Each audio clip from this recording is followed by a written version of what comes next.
Hello everyone, आज हम लोग 20 यानी 20 मोस्ट इम्पोर्टेंट जीके पढ़ेंगे जो एग्जाम के लिए मोस्ट इम्पोर्टेंट है।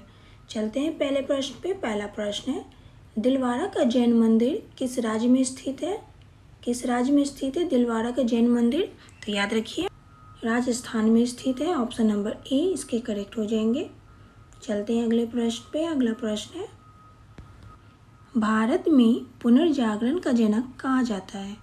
किसे कहा जाता है भारत में पुनर्जागरण का जनक? तो याद रखिए राजा राम मोहन राय को कहा जाता है। ऑप्शन नंबर बी इसके करेक्ट हो जाएंगे। चलते हैं अगले प्रश्न पे। अगला प्रश्न है,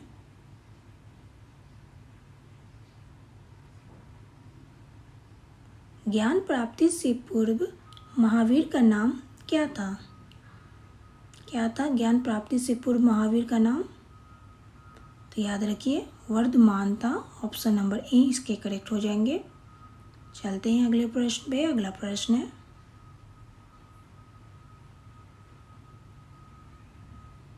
सिख गुरु अर्जुन देव किसके शासनकाल में थे? किसके शासनकाल में थे अर्जुन देव? सिख गुरु अर्जुन देव। तो याद रखिए जहांगीर के शासनकाल में थे। ऑप्शन नंबर बी इसके करेक्ट हो जाएंगे। चलते हैं अगले प्रश्न पे। अगला प्रश्न है, जाकिर हुसैन कौन सा वाद्य यंत्र बजाते? तो याद रखिए वो तबला बजाते थे। ऑप्शन नंबर सी इसके करेक्ट हो जाएंगे। चलते हैं अगले प्रश्न पे। अगला प्रश्न है,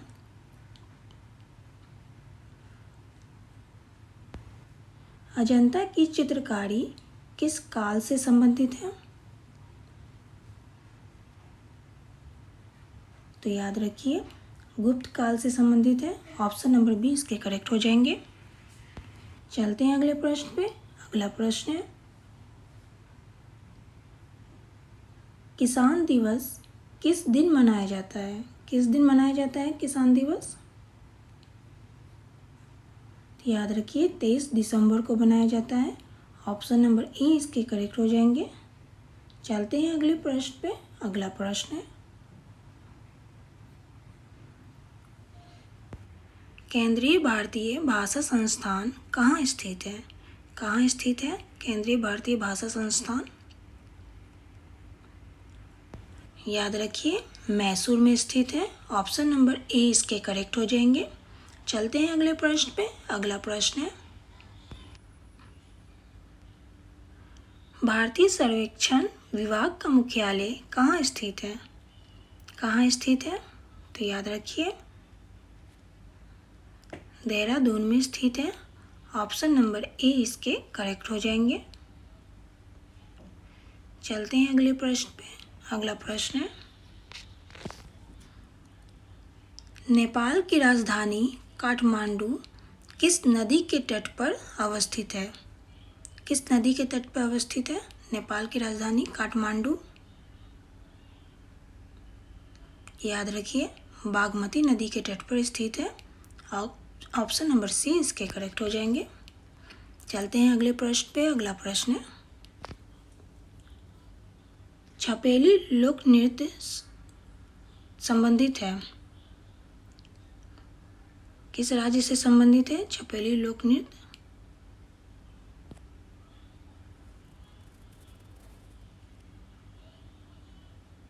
तो याद रखिए हिमाचल प्रदेश से संबंधित है। ऑप्शन नंबर बी इसके करेक्ट हो जाएंगे। चलते हैं अगले प्रश्न पे। अगला प्रश्न है,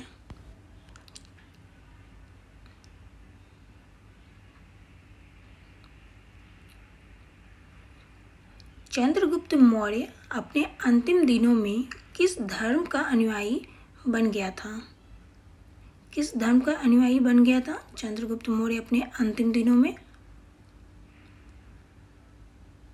तो याद रखिए जैन धर्म का अनुयायी बना था। ऑप्शन नंबर ए इसके करेक्ट हो जाएंगे। चलते हैं अगले प्रश्न पे। अगला प्रश्न है, यंग इटली नामक संगठन किसने बनाया? किसने बनाया था यंग इटली नामक संगठन? याद रखिए मैजिनी ने बनाया। ऑप्शन नंबर सी इसके करेक्ट हो जाएंगे। चलते हैं अगले प्रश्न पे। अगला प्रश्न है, भारत का पूर्वी समुद्र तट किस नाम से जाना जाता है? किस नाम से जाना जाता है भारत का पूर्वी समुद्री तट? तो याद रखिए, कोरोमंडल तट के नाम से जाना जाता है। ऑप्शन नंबर डी इसके करेक्ट हो जाएंगे। चलते हैं अगले प्रश्न पे। अगला प्रश्न है, तूजु दर्रा भारत को किस देश से जोड़ता है? किस देश से जोड़ता है तूजु दर्रा भारत को?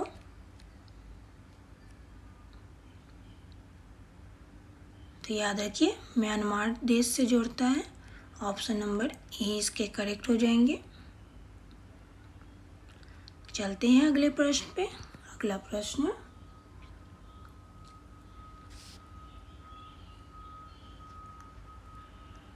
भारत के किस राज्य में फुल्लर झील स्थित है? किस राज्य में फुल्लर झील स्थित है?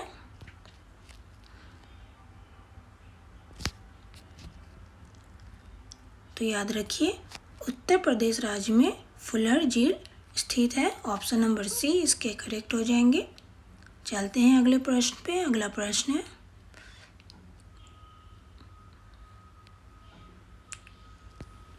भारत में चंदन की लकड़ी के लिए प्रसिद्ध राज्य है? कौन सा राज्य चंदन की लकड़ी के लिए प्रसिद्ध है?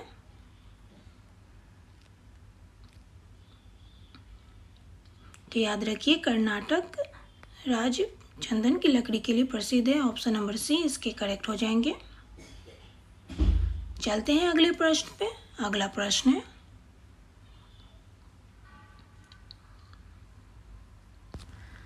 भारत का कौन सा राज्य जूट का प्रमुख उत्पादक राज्य है?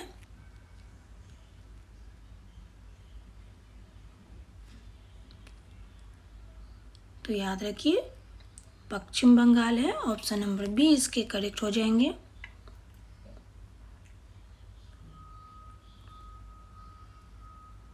चलते हैं अगले प्रश्न पे। अगला प्रश्न है,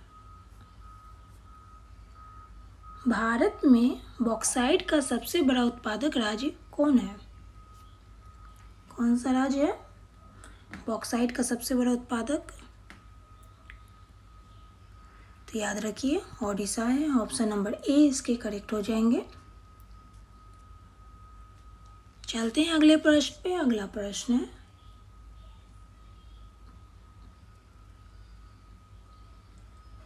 भारत में पहली बार जनगणना कब हुई थी? कब हुई थी भारत में पहली बार जनगणना? तो याद रखिए, 1872 ईस्वी में हुई थी। ऑप्शन नंबर बी इसके करेक्ट हो जाएंगे। अभी के लिए इतना ही। फिर मिलते हैं नेक्स्ट वीडियो में नए जीके जीएस के साथ, जो आपके एग्जाम के लिए मोस्ट इम्पोर्टेंट है।